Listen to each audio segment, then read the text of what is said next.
For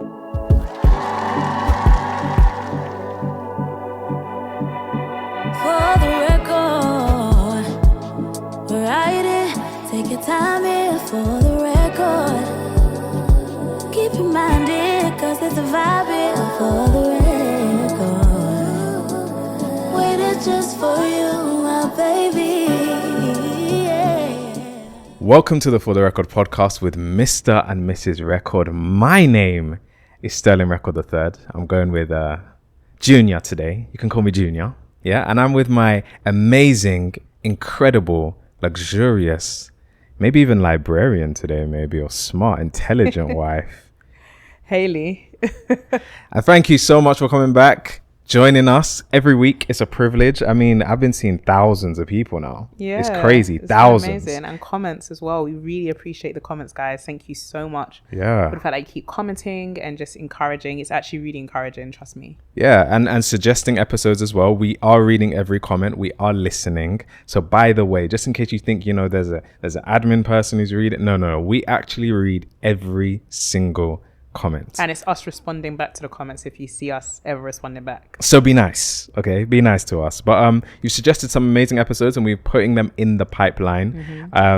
But before we get into all of that right now, you got some new glasses. Yeah. Why don't you tell them the story of these glasses? I think something pretty cool happened, Why don't you tell them the story? Yeah, so basically I was in church here in Dubai and the pastor kept basically talking about new vision and basically just new sight, new dreams. And I actually got to a place in my life where the best I can say is I'd accomplished so many things that my 15-year-old self decreed. Wow. And I think I got to a place in my life where I didn't necessarily know what that new dream looks like.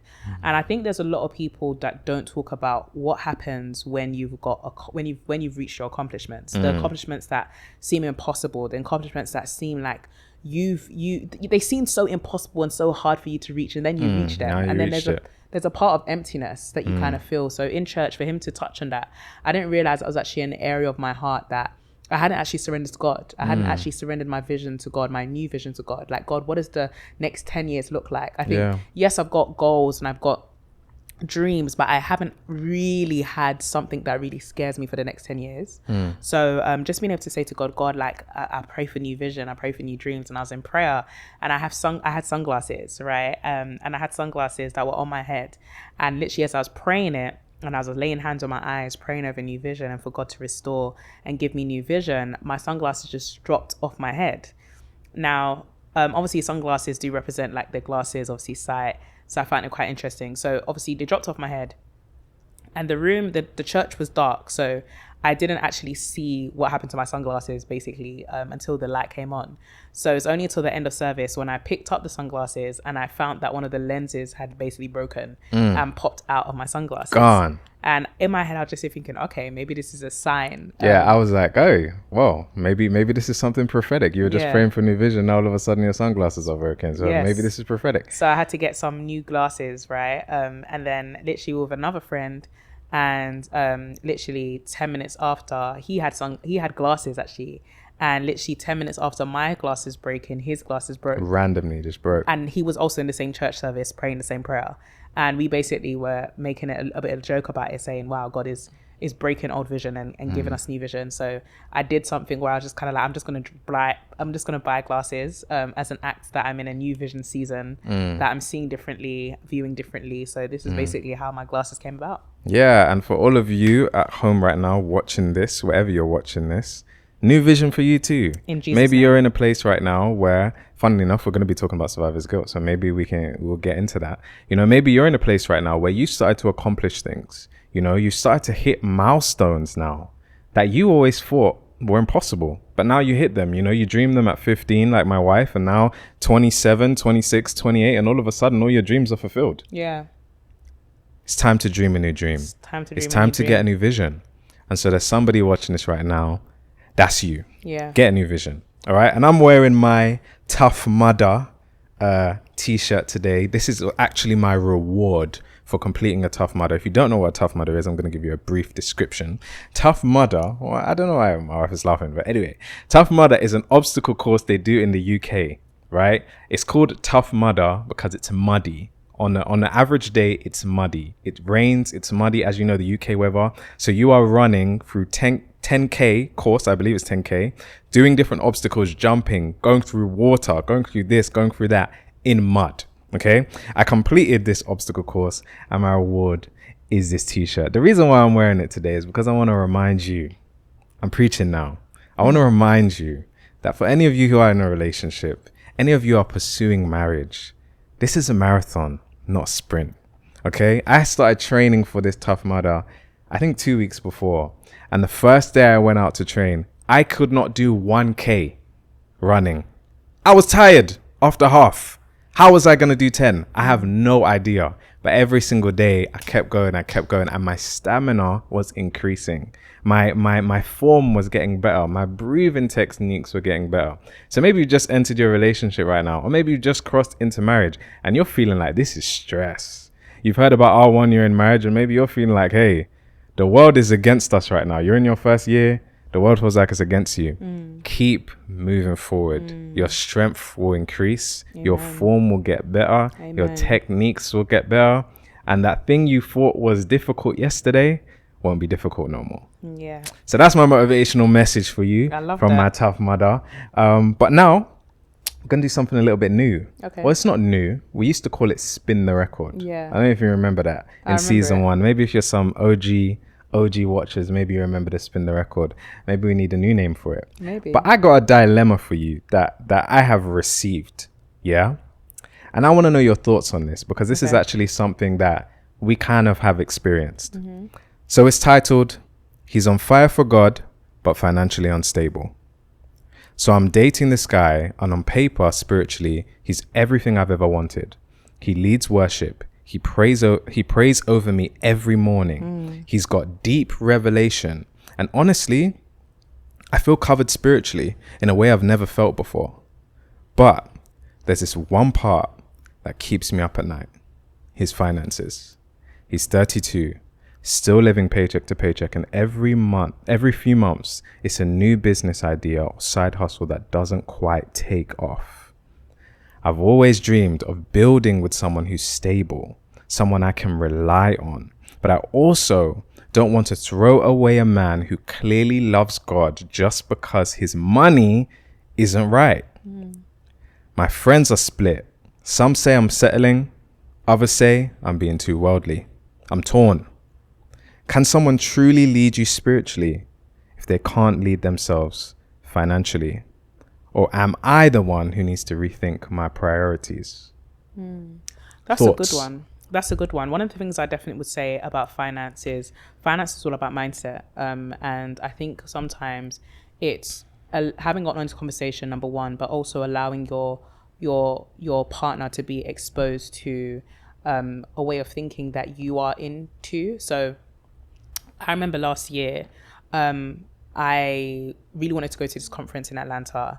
And it's a conference with Eric Thomas, Jeremy Anderson, Inky Johnson, and anybody that follows my personal journey knows I'm a public speaker, and these are like the goats of speaking. My husband had never been in a conference like this, and one of the things that I had to kind of do is kind of encourage my husband to basically get into the room to understand things.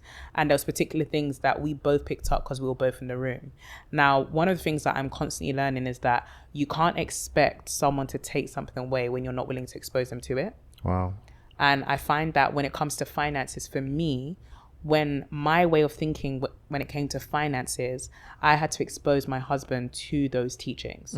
So not necessarily say for you, but even for you as well. You had to expose me to Myron Golden, for example. Like I started to listening to Myron Golden. I became curious about what were the things that my husband was interested in. So there was particular people that he would listen to, Alex Harmozy in terms of sales. I started to really grasp my husband's teachings when it came to sales, finances, and business, because I had this thing where I said, I don't understand the way my husband processes business. So let me listen to the voices that he listens to and let me see what I catch. And being able to catch those things for myself actually helped me in the area of business, because I saw that my husband had a way of thinking that I didn't necessarily understand.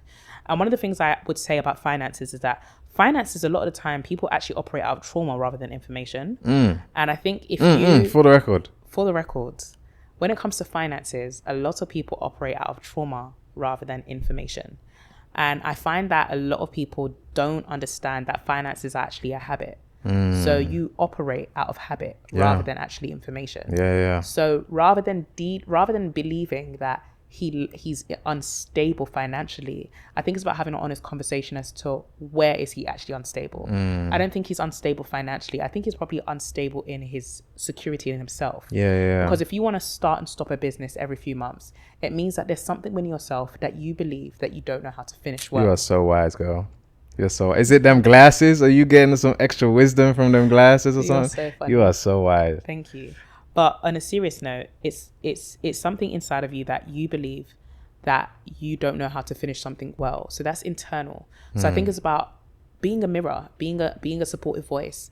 Because there was something that my husband believed in the beginning, the early years of our marriage. He believed that, trading wasn't something that he would do well in. There was particular things that you believed about business. There was particular things you believed about finances that I had to just not necessarily come and, I was all in.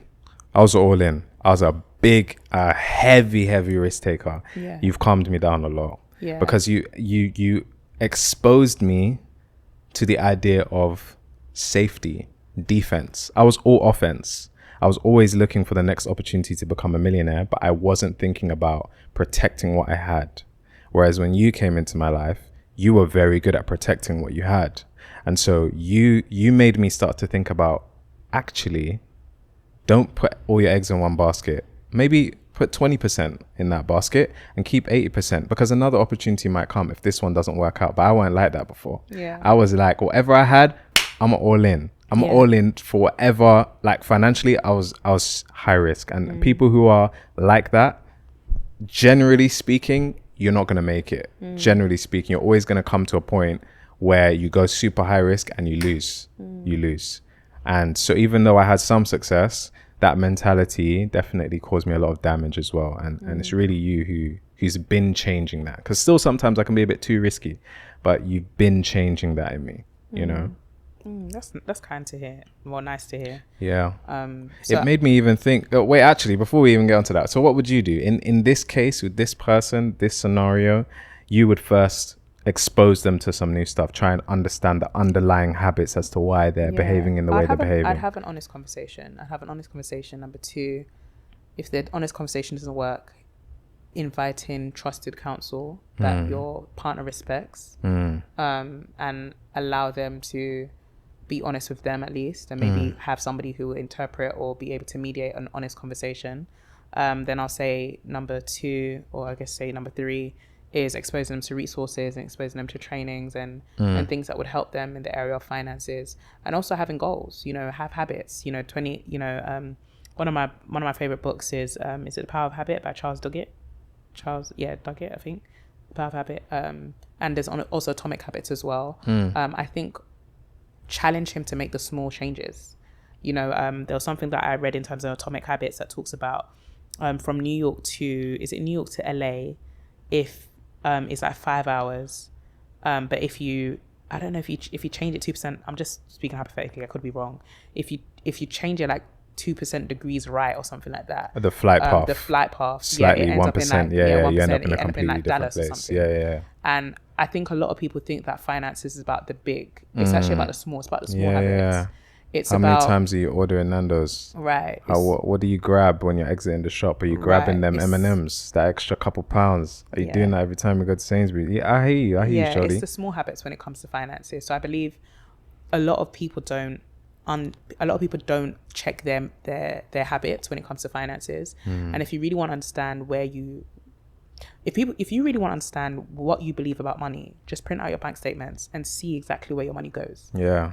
So how often does your money go to travel? How often does your money go to eating out? How often does your money go towards games? There was a season of my life, if I'm being honest, I spent quite a lot of money on games. So I would buy extra things on Candy Crush. My wife was a Candy Crush addict. Can we talk about that? When me and my wife got together, I had to fight with Candy Crush many times. Candy Crush was her guilty pleasure, if you will. I think she is on level maybe 3,000, like something ridiculous like this. She told me at one point in time she was top I was one of the top I was like one of the top top 50 or something. In the world. Top 50 in the world in Candy Crush. Bruh, there was times I had to fight with Candy Crush. Let's be real. But you've made it out now. You made it out. I don't have Candy Crush on my phone anymore. I have another game. But, yeah. Games help you focus. I think it's being able to look at these bank statements and have honest conversations in terms of where your money is being spent. And when you are able to see that, and also whether he's open to actually printing out those bank statements and showing you. Oh, geez. I remember when I had to do that. Yeah. My God. Yeah. My God. I asked you to show me. Is this going to end up being a finance episode? I don't think so. But maybe, I remember. Oh my goodness. Shout out to Ark. Shout out to Ark Church. I'll never forget when we had a session there. They were doing like for engaged couples, like training and whatnot about marriage and whatever. And there was a particular session on finances. And the guy said, whip out your bank statements, online bank statements right now from all your bank accounts and show your partner. I was terrified because I had told my wife some things about my finances, but I had never actually opened all my accounts and showed her. And there was one particular thing I was very, very embarrassed about. When I was a lot younger, 6 years ago maybe, or 7 years ago, I loved forex trading, and I was having a great time with forex trading, so much so that I wished I had more money. And me being the crazy high risk person I was at that period in my life, I took out a loan of approximately £17,000, thinking that I was going to go big, become a millionaire overnight. And unfortunately, over a period of time, I lost majority of that money, which left me with a loan, which I needed to pay off over the next 5 to 7 years. Now I meet this incredible woman in the process of paying this off, and I have to expose my finances to her and this loan. And the level of embarrassment I felt, guys, man. But to be honest, you didn't take it that bad. And I'll be real, we paid off that last loan, like that last payment was like 2 months ago. I think it was March. It was like 2 months ago.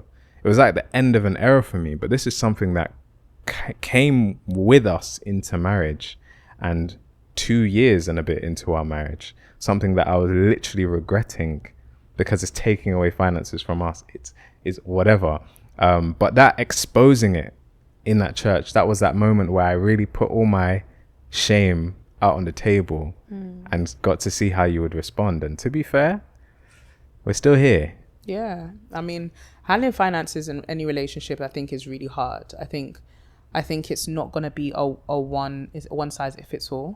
Everyone's different. Everyone's different in terms of how they handle finances. When I first got with my husband, I had quite a bit of money saved. And, you know, one of the reasons, just being quite transparent, one of the reasons why we ended up having so many issues in our first year of marriage is because I had a lot of resentment towards my husband financially. Quick ad break. Sorry to interrupt this amazing podcast episode that you're watching. We just wanted to tell you about the OverFlow Network, which is our community for any Christian, any believer that wants to build a business or brand biblically.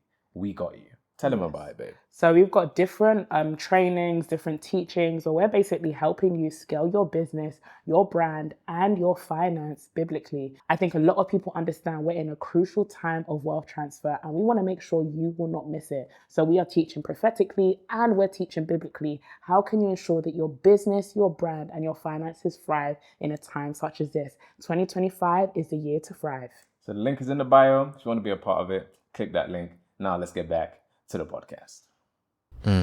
So I relate with that dilemma in a sense of I saw so many aspects in you in terms of you were faithful. Gosh, you were so loyal. A priest praying, but I had seen multiple things fail in terms of your businesses or your commitments. And, you know, it hurt because of the fact that, you know, even going into our wedding, covering about 80% of it, I think. And I had to cover 2 weddings because I had my traditional that I contribute to and then my white wedding. That was majority of my savings that went towards the wedding. Then when we initially moved into the house, a lot of it was still kind of my savings that kind of came into the house. So I think I entered into marriage feeling like I'm at a loss, feeling like I had all this money kind of saved up and I had to kind of step in and financially cover things that had went wrong for you. And I had a lot of resentment there. But I thank God that we worked it through. We took counseling, we had honest conversations about finances, and you know, we learned our money habits. And you know, I would never hold my husband hostage to those mistakes that were made before I came in. What did you know? What better did you know? What better did I know? Everyone around me was just as high risk as me. Yeah, that's the thing. You were in a business that everybody was high risk. Yeah, and bruh, everything was high risk. And this is why environment is so key. And I guess we can loop it back into survivor's guilt. You know, I was around quite a lot of people that had scarcity mindset towards finances. And it got to a point where I had to make a decision of expose myself to voices that weren't feeding into scarcity, but were feeding into vision and mission. And I remember this year, the year that 2025, I said to the Lord, I want money with meaning. I want to create finances for meaning so that there's particular opportunities that open up for other people. You know, even just last month alone, the amount of not seed in terms of the amount of opportunity we had to give to others to loads help others, you know, even just like having Adri here, you know, just having an expenses paid trip for Adri, who's been somebody I've been discipling for a long time, but also she's somebody in my team. And even at a point where she contacted me just after she was made redundant, and she was like, I've been made redundant, I don't know what to do. And I said, well, you know, come work for me. And she's been working with me ever since for the past 2 years. And just having even the opportunity to kind of be like, you know what, as a thank you for how hard you've worked, come to Dubai, we'll cover everything. And nothing beats that feeling. And that is why I pride myself in having healthy finances and building a profitable business, because the profit is, how do I say this? I was gonna put a play with it and say, not to say the prophet should have profit, but eternal profit for sure, like heavenly profit. Definitely. You prosper as your soul prospers, but I mean it in terms of sometimes the greatest evangelism tool you have will be your finance. 100%. You know, 100%. Sometimes it's, you know, there's actually a scripture in Proverbs that says, if someone asks you for finance and you have it, give it.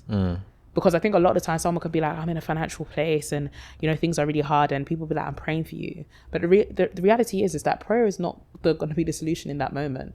It's actually going to be finances.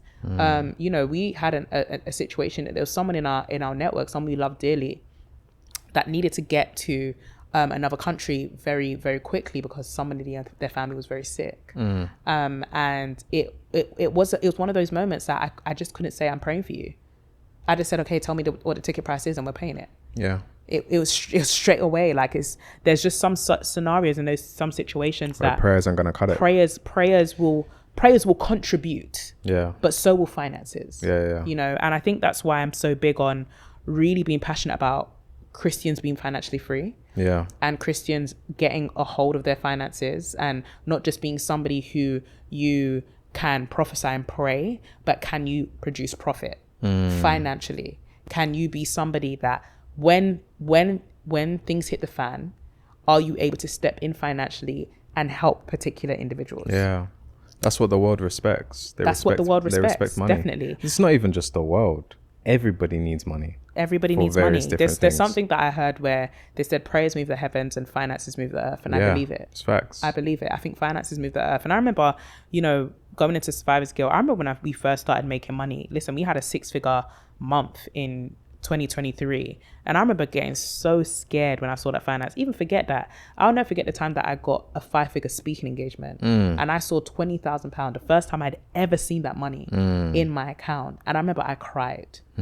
I cried. Why? Because I was like, I'm gonna ruin this. Like, I'm not, really? this is, I shouldn't even have this. I shouldn't even touch it. I tried to lock it away, and I didn't know what to do with that type of finance. So you had like a fear-based I had a very, view on finances. And I think that's why I had so many savings before we got married, because I didn't want to spend anything. Right. I didn't want to enjoy my money.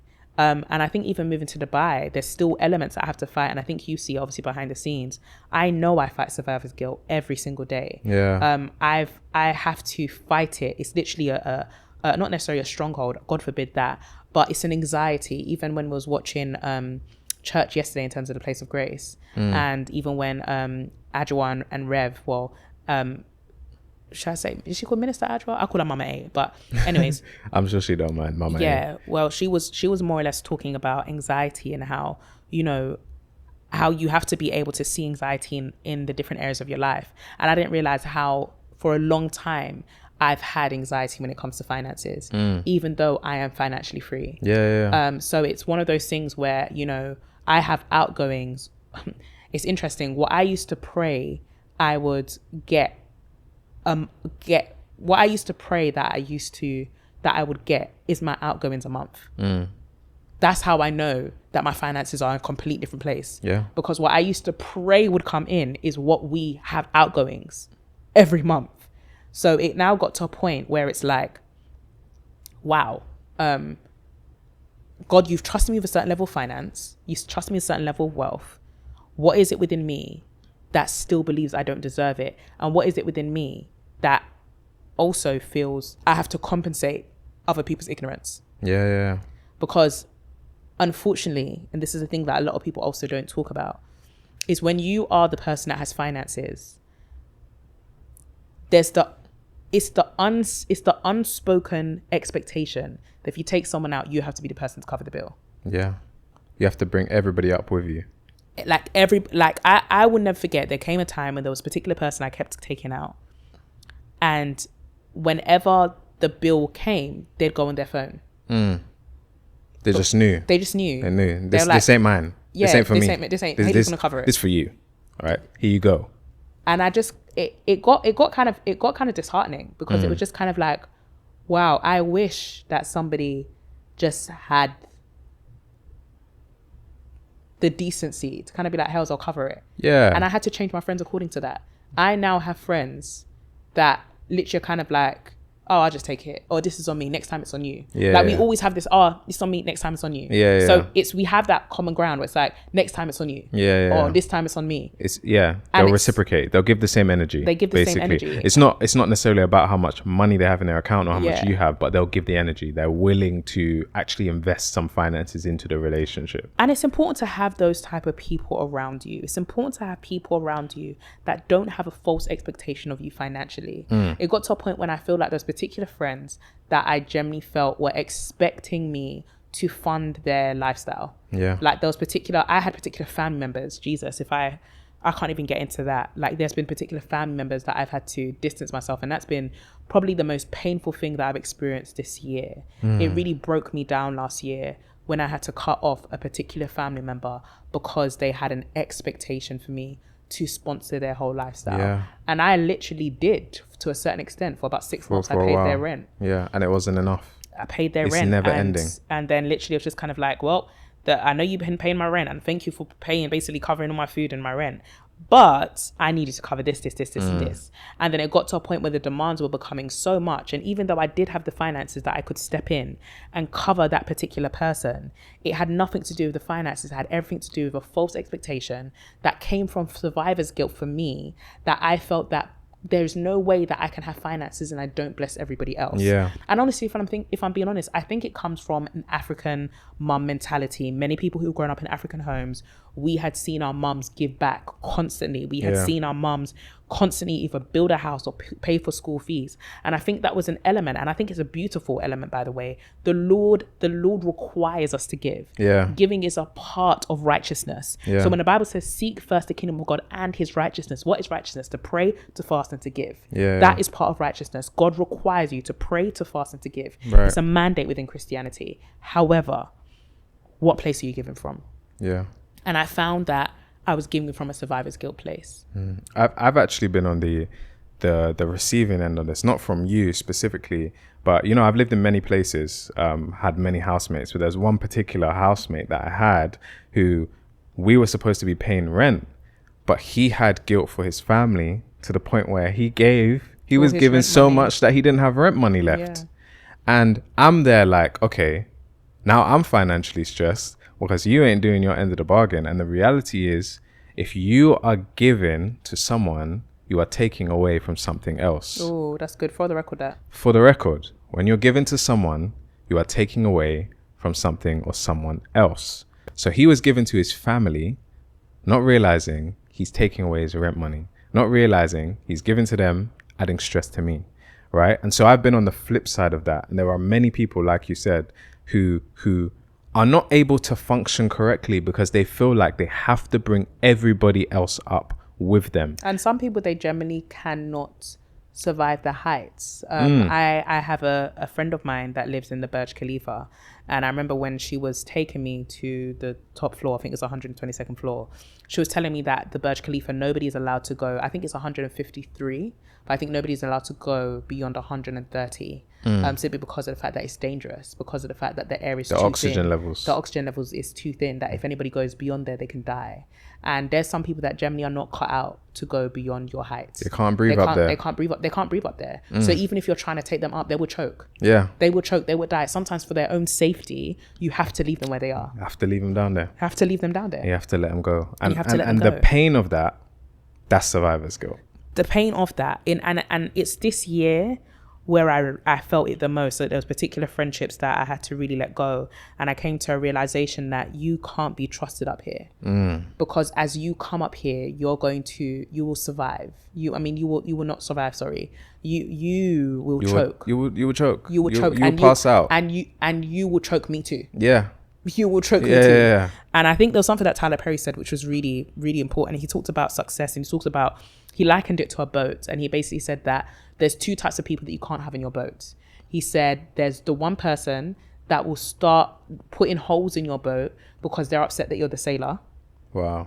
What then a hater. He said, the hater basically. What a hater. Then he said the second type of person you can't have in the boat is the person that doesn't believe they should reach the promised land. So they start digging the boat. They start putting a hole in the boat because they don't believe it. They don't believe it. But you're you're on the boat as well. So it's a casualty. So it's your collateral damage. Yeah. And I found that survivor's guilt, the reason why you have to let it go, and the reason why you have to, and at the end, I'll definitely pray for anybody that has survivor's guilt. The reason why you cannot have that around you is simply because some of you are trying to save people who don't want to be saved. Yeah. They're happy with their life. They are happy with their scarcity. They are happy with their smallness. They are happy with their fear. They are happy with their self-sabotage. And one of the things that I have found time and time again is that you cannot take paracetamol for somebody else's headache. You cannot. And I find that I was doing that for a long time. Yeah. I was trying to fix particular issues that were not mine to fix. I was trying to step in to do things that were not mine. And I think it's probably this month that I just got to a realization and just said, Hells, you need to stop. Yeah. You need to stop. I would never come and say don't have a good heart. I think honestly one of the reasons why I'm so blessed is because of the fact that God trusts my heart. And I try and stay pure-hearted. But I got to a point, probably even this last week, I got to a point when I got so tired of being somebody who constantly has looked out for others. And when you stop, you're the villain. Yeah. When you stop, you're the problem. When you stop, but it's like, have you not forgotten the 100 million times that I've shown up? Yeah. But the one time that I don't. And that's why survivor's guilt is so dangerous. Yeah. Because you end up overextending yourself and you don't have the capacity to even do it in the first place. So I think for anybody that's really dealing with survivor's guilt, you have to have an honest conversation with yourself and deal with the trauma. Because it's normally rooted in trauma. It's normally rooted in some sort of neglect, some sort of rejection, and you have to deal with it. You know the thing I've been thinking about, right? So like I was a video game addict. Yeah. Maybe from the age of 3 till the age of 20 something, right? I loved video games. I absolutely loved video games. So my world revolved around that. All my friends, etc. Everybody revolved around video games. Now, they're good guys, but I was the one who got saved. I was the one who wanted to get married, and I was the one who wanted to have a business and, do things differently. How dare I expect them to change because I've changed? I think that's one of the issues that I found. I thought, like, I'm changing, you should change too. I got saved now. Everybody else just gets saved. Or I want to start a business now. I want to do my finances this way. I want to start investing. I want to do this. So everybody needs to come and do it with me. How dare I, being the only one that changed, expect everybody else to now change? How entitled am I? This is one of the things I had to ask myself and say, look, I am technically the one who's different. We were all the same. I changed. I can't be mad at them for staying the same when I'm the one who changed. And that's one of the issues I had. I was saying to myself, they don't invite me out no more. I ain't seeing them no more. I ain't this, I ain't that. I'm seeing them on Instagram story all out. But I'm the one who changed. I'm the one who decided I'm not going to be on the calls anymore because I'm not playing as much games. I'm not going to be doing this. I'm not going to be doing that. Then I'm upset at the consequences of those decisions. Yeah, but also I feel like I'm the person that complained about. No, I'm not. It's not even in regards to that. I've been thinking about stopping that for probably about 10 years. Wow. Like it goes a lot deeper. You just needed a crazy wife to come in and just to start threatening. So this group of friends was like my people. Like they were all there was always someone to talk to. Bear in mind, I grew up alone. Like there was no one in my house. Only child. Mum's working. Dad's not around. So my mum come home 10 p.m. So in the day, I am by myself unless I'm out doing something. I never wanted to be one of those guys on the roads. That's how I fell in love with gaming. It was my thing. So these guys were a cure for loneliness in a sense. But I didn't need that no more. It wasn't even about the games. It was about fixing the problem that I was by myself all the time. But I reached a point in my life where I have a wife. I'm not by myself all the time anymore. I have things I want to do that require time, me to use my time differently. And now I'm doing those things and then I'm trying to live this same life at the same time and it doesn't work. So one of them had to give. Yeah. And so it was a hard decision. And for a little while I was like, wow, this is deep. But I'm really grateful because of all the fruits that have come out of that. You know, the first thing I did when I started playing video games less, for example, was I started watching more Myron Golden. And the amount my mind expanded just from that one shift of behavior led to so much changes in our business and all types of stuff. And so I'm grateful for the decision. It was hard at the time, but it done a lot.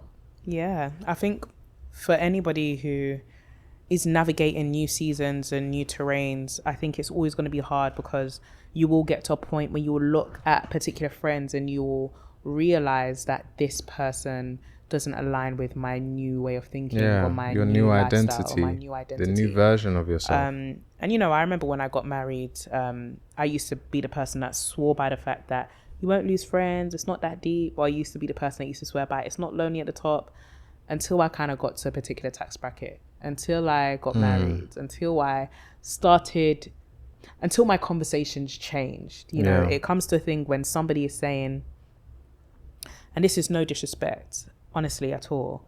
When someone is complaining about not having like £100 or more than £100 to your name, and then you're around certain conversations where someone's basically talking about how their business just got valued for 3 billion. Yeah.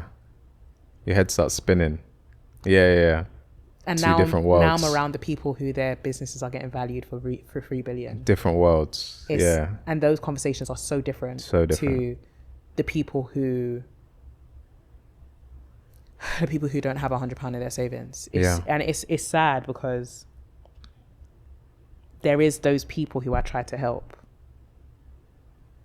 But like we were talking about earlier with the dilemma, there's habits underneath. When we've looked at our finances and we've seen patterns, right? Whenever we go to zero, if we've gone to zero, it's not because we didn't have money, it's because we had certain habits, and some of those habits were given too much money. Yeah, for sure. For some people. And I remember I went on a podcast recently and someone said, what's one of the biggest mistakes you've made with money? And I said, I was too kind.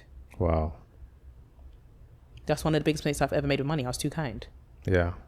so particular people would be like, oh, Hayley, can I just borrow this? I'd be like, yeah, cool, whatever. Boom, boom, boom, boom. Yeah, can you go out? We go out. Yeah, but now no one's paying back anymore. Now it's peak. But I've left it in God's hands. Yeah. But now I'm way more sharp with my no. Actually, if I'm gonna be honest, I need to talk to my husband about it, and then I just don't respond. Yeah. Or we don't borrow anymore. Like we give to them. So it's like we don't borrow, the expectation. We ask ourselves, okay, you want 1,000. I don't think you're actually going to give me back 1,000, but I can give you 500. And if you never pay me back anything, then I'm cool. So we give 500 instead of giving 1,000 and being vexed and losing relationships over money. Yeah. We give what we can afford to give without getting anything back. Yeah. And that's just taking wisdom from us. Yeah. It's not like you're not going to get anything, but now the amount you're going to get is different because we need to know what can we give if we're not going to receive anything back. And we don't ever give to leverage that in the future. Never ever, man. Because no, I've been in the other receiving end where there's people who have given in my past and they've leveraged it and said, I remember when I gave you this and I remember when you gave you that and I remember when I did this for you and if when you start running like that and running them games, that's when I'm just kind of like, yeah, your motive behind why you did it in the first place probably wasn't pure. Yeah. And I definitely would say check for those type of people. Those type of people who try and remind you when you were down what they were for you. Those are the people you should be very scared of because they will try and use that as a bait or use that as something over you. And I just don't think that's healthy. Like the only person that should not the only person, but the only person that more or less you owe anything to is God. Yeah, you 100%. know, and that's something that I've had to kind of learn. Freely receive, freely give. That's what the Bible says. We can't be hanging things over people's head like I did this, I did that for you. Like, come on. Like I believe we reap what we sow but not where we sow. So even if that's good for the record. For the record, I believe we reap what we sow, not where we sow. So good. So if you give to people, right, it doesn't mean those same people are the ones who are going to give back to you, but sure. God will work it in such a way that somebody will pour into you. Come on now. Because you've poured into others, somebody somewhere will come and pour into you. I'll never forget our wedding, 24 hours before our wedding, maybe even less than 24 hours. And an auntie of mine that's never given me money in my life transferred 1K. Yeah. I said, wow. Mad. Completely unexpected. And even the fact that I had a client that like 2 weeks before the wedding reach out to me and they said, we got a project for you, want to pay you 12K. Yeah. And they paid me the night before the wedding. Everything just appeared. It's like, bruv, I remember my Monzo when Yemo was doing my hair, Abigail was doing my makeup, my phone was on loud, my Monzo was pinging, and my Monzo was praying in tongues. On the day of our wedding, I think I shared it before. We had probably had about people give about 25K. We had like money. 25K that came in this space. And then also remember, there was a particular person that came to our wedding. They came for 10 minutes during our photo envelope shoot. Gone. During our photo shoot, they came with an envelope, fat envelope, like 2.5K. They came and said, we love you guys. God bless you guys. Here's your wedding. Here's the seed for your wedding. We opened that. And they didn't stay for, they didn't eat nothing. They didn't eat nothing. They didn't see no entrances. They didn't have one drink. Envelope gone. That's the energy we need in this life. I don't need to pay for your seat. I don't need to pay for your meal. God bless you. Energy. Gone. Yeah, serious. They just said, God bless, love you and still, rooting for ya, but have the 2.5. That's the energy we need in this life. Trust me, we spent that money in Jamaica because I definitely need that money for the honeymoon. Yeah. Do you know what I mean? That actually covered our honeymoon. We already paid for the honeymoon, but we needed that for we needed that money. For real. So it was just so, the Lord was just so kind. And the crazy thing is that, you know, prior to me getting married, I remember the Lord speaking to me maybe about a year before, and the Lord encouraged me to sow into weddings. You really did, yeah. Sowed into weddings, and the times that I didn't have finances, God reminded me, seed doesn't always have to be financial; it can also be spiritual. So I also was leading the prayer shields and leading the intercessory groups for a lot of the marriages. So a lot of my friends, at least 4 of my friends before they got married, I was the person who was leading the prayer groups. Yeah. And if I this had is the advice money, for the singles, by the way. If I had the money, I was financially supporting. If sometimes I was running around, sometimes I was an additional bridesmaid that I didn't have the bridesmaid title. Some people would never even do that. You know, and by the time that even our wedding came, I had particular people who were honorary groomsmen and bridesmaids. Yeah. Who just ran away. They just I helped remember us. particular people that, you know, I had like one person who was helping me draw. She designed my dress, my second dress. She was driving me around to my dress fittings. Then I had another friend that on the day, I think our cups ran out or something like that. Friends were running to the shops to go and get cups to bring it back for the wedding. Yeah. Just particular things, even on the wedding day, people were driving around, making sure that things were sorted and this. Just so many people came in, and it was just a product of the fact that God, you honored the seed and the giving that 100%. came before us. 100%. And I'm so big on giving. I'm so big on the idea of making sure you give with a pure heart. Don't give with any intention back. And make sure you give what you can. Give what you can. Give with intention from God. Yes. Not from people. For sure. Give Right. what you can. Give what you can. You know, don't feel guilt tripped to give something that you can't afford and you cannot give. Because at the end of the day, what happens is if you're not careful, if you give to an amount that you cannot commit to, there will come a time where you need that finance and you will end up resenting yourself. You'll be vexed. You'll resent yourself because you gave at a point that you didn't have it, and you'll start thinking, but if I didn't have it, maybe I'd be like this. And it's just best to avoid all of that. Yeah. It's just best to avoid all of that. Be wise. So yeah, I think we could probably Yeah. Let's give the people some maybe one key in terms of survivor's guilt. We touched on a lot of things, but survivor's guilt. Don't focus on where you've been. Focus on where you're going. Okay. Focus on where you're going, because when you know where the Lord is taking you to, going back to the first thing about vision, when you have vision, the Bible says that people perish because of vision. Without vision, people perish. If you have vision, if you have insight into where the Lord is taking you to, there's particular people you understand you don't fit the vision. One of my favorite scriptures before moving to Dubai, I meditated on it the whole time that I moved to Dubai, was Abraham and Lot. God told him, go to a land and I'll show you. God also said, leave behind your father's belongings, leave behind your family. That's actually what God gave him that instruction. Somehow Lot ended up coming with him. Yeah. God had to just kind of be like, okay, you didn't listen to me the first time. Yeah. So you guys have to part ways. The Bible said that Abraham and Lot had to part ways. And the Bible says literally in the scripture, I think it's in Genesis 14, or it's in Genesis 13, one of the two. One of the scriptures literally says, after Abraham departed from Lot, then God said. Yeah. Which means that there was particular things that God could not say to Abraham because Lot was in his company. Yeah. There's particular things that God will not reveal to you pertaining your life, pertaining your vision, because you have particular people in your environment 100%. And your company. It's only when you remove those people, it's only when you let go of people that God has told you to let go of, when you're able to hear God in pertaining particular things in your life. So, you know, I learned that very quickly. Those particular people that God told me to part ways, when I was obedient and parted ways, God spoke. So people can limit the voice of God in your life. God is biblical. Wow. It's deep. Everything I refer to here is in the Bible. You know, when I think about Abraham and Lot, I think about the fact that Lot was his surrogate son. He was nephew, yeah. Yeah, he took him in as a son. He was training him, and as soon as he left, God promised him his own. Ooh, he was what's the word? He was accepting this nephew, train up his nephew as his own, right? That's deep. But God actually had something better for him, and as soon as he put that down, the better thing was promised. That's deep. I know, right? That's what I think about. That's what I think about when I think about Lot. Because I asked myself the question, you know, when why? When he let go of the surrogate, that's deep. Because how many things do we have are pacifying, stopping us from getting the real thing? Right, 100%. You've got a surrogate. 100%. You might have a surrogate boyfriend. You're stopping yourself from getting a husband. 100%. Hi, yeah. No, it's deep, man. Very deep. God forgive us. God have mercy on us. God, any area of our life right now that we have surrogacy that is stopping us from getting the real thing, God, we repent and we ask for the grace to remove.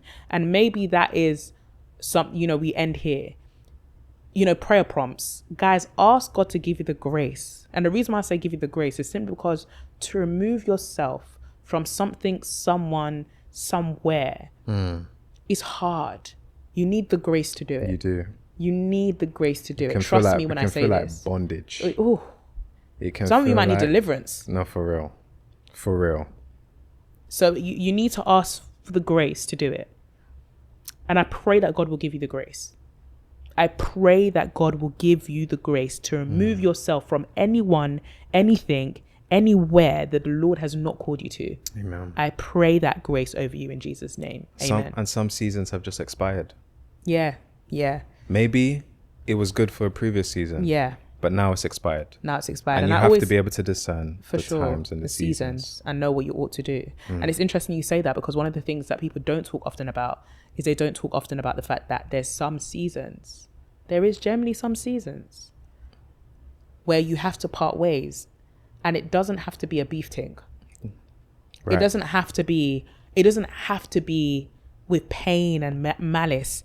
I always say there's particular relationships that fade away, and it doesn't have to end with a beef thing. There's particular friendships that I have that just faded away. But if I see them, it's love. Yeah. It's love, but we just faded away. There was nothing, there was no grounding for it. It's simply like, let's say, for example, you went to school with somebody every single week or every single day for 5 days.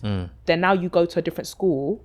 What was holding you together was that school. Yeah. What was holding you together was that church. So things change. Now the common denominator is gone. So we don't have a reason to really have a relationship. Yeah. That's why it's so important to build a relationship with outside of the common denominator. Yeah. Develop different common denominators. So if one fades away, you still have others to fall back on. If you just have the one, if that fades away, then what is there to fall on? So yeah, guys, obviously we've come to the end of the episode. I pray that this episode has done you well. My husband led it. My wife's got some amazing glasses on, and I love them so much. It's just a new vibe. I just feel like it's just new right now. I'm just excited, you know. Amen. God is faithful. And guys, make sure you comment, like, subscribe, share this with a friend. Yes. Share this with a friend that's finding it hard to let go. If you got dilemmas that you want us to Yes. touch on, maybe you should leave some comments. You know what I'm Yes. sayand we can Or spin DM the us. record DM on or it. DM Oh us yeah, on because maybe Instagram, you but don't yeah, want it that. may- it Maybe may- you don't yeah, want maybe that out there in anonymous. public. DM the for the record page on Instagram. A new dot record. Yeah, a new dot record. DM DM us that on page Instagram. on TikTok, Or on maybe Instagram. we'll create an email for dilemmas. I'm not too sure. But That for now, sounds- let's that sounds a bit long. Yeah, for now we'll keep it to Instagram DMs. Yeah. But we love you guys. Thank you so much for watching, and we'll be back next week. With a new episode. God See bless, you guys. later.